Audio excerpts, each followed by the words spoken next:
Olá, eu sou Paula Sampaio, médica oncologista clínica, e eu estou aqui hoje para falar um pouco sobre as dúvidas que existem a respeito dessa relação entre o tratamento do paciente com câncer e a Covid-19, perguntas que geralmente são bastante recorrentes no consultório, né, pelo paciente e seus familiares e até mesmo pelo público leigo.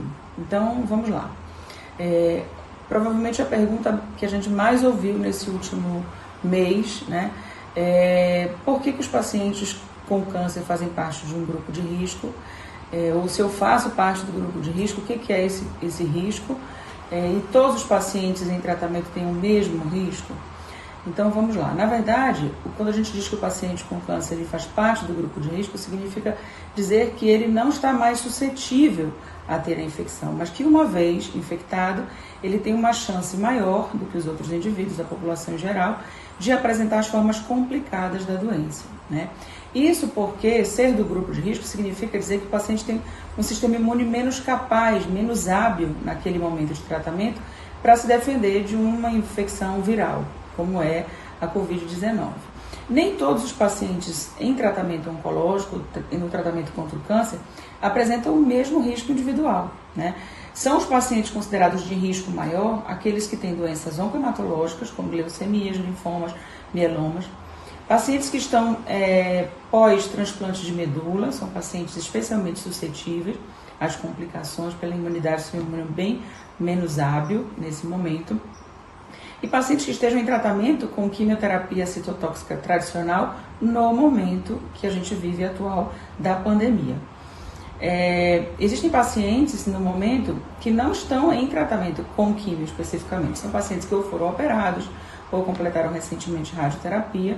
Alguns não estão em quimio, estão usando apenas hormonioterapia, e esses pacientes são considerados como de risco como da população geral. Aquele paciente, por exemplo, que está apenas em acompanhamento oncológico, em controle, indo no consultório a cada 3 meses apenas para monitorar exames, ser examinado, esse paciente tem um risco igual da população geral. São também pacientes com um risco maior, aqueles pacientes que têm doença oncológica, têm um câncer, numa fase avançada, né? Pacientes com doença metastática têm um sistema imune também mais fragilizado e menos capaz.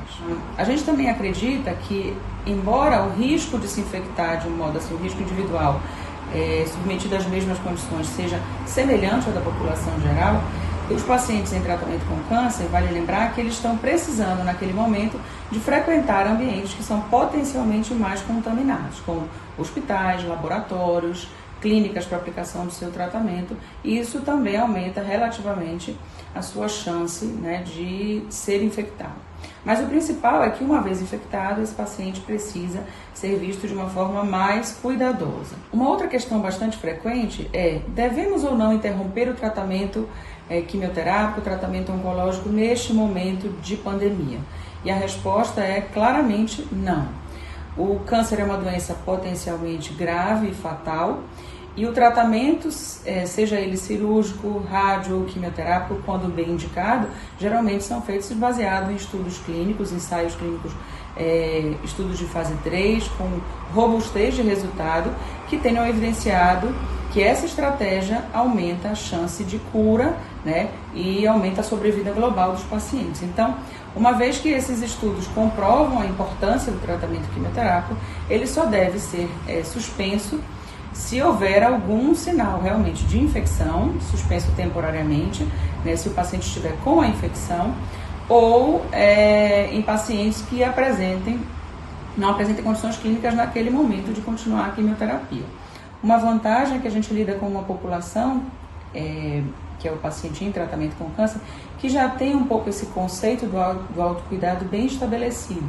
Ele já costuma ser um indivíduo mais preocupado e mais vigilante com a sua higiene pessoal, ele já tem um certo cuidado maior de evitar aglomerações, de evitar locais fechados e com multidões, porque ele sabe que ele, naquele momento do tratamento, ele é um paciente mais suscetível a infecções de um modo geral, não apenas as virais, como bacterianas, fúngicas, e isso é um aliado neste momento. Uma outra pergunta bastante frequente é: uma vez que eu estou em tratamento quimioterápico, sou um paciente mais suscetível, o que fazer se eu apresentar sintomas de gripe, sintomas respiratórios? Então a orientação que a gente tem dado primordial é que haja uma comunicação bem próxima com a sua equipe de saúde, então entrar em contato com o médico, a equipe que o assiste e explicar o que está acontecendo. Muito provavelmente esse médico irá orientar o paciente que ele fique em casa. Só deve procurar um ambiente hospitalar para ser avaliado um paciente que apresente desconforto respiratório, ou seja, a frequência respiratória está elevada, aquele paciente tem que respirar e sente que não está entrando ar de forma adequada, um paciente que tem uma febre mais persistente, né, mais demorada, um paciente que está com um estado geral muito debilitado, não consegue se alimentar, uma dor no corpo muito intensa, que apresenta sinais de hipóxia, ou seja, de baixa oxigenação do sangue, aquele paciente que apresenta cianose, um lábio arroxeado, a ponta dos dedos, esse indivíduo não pode estar em casa, esse paciente precisa ser examinado e aí sim ele deve procurar o hospital.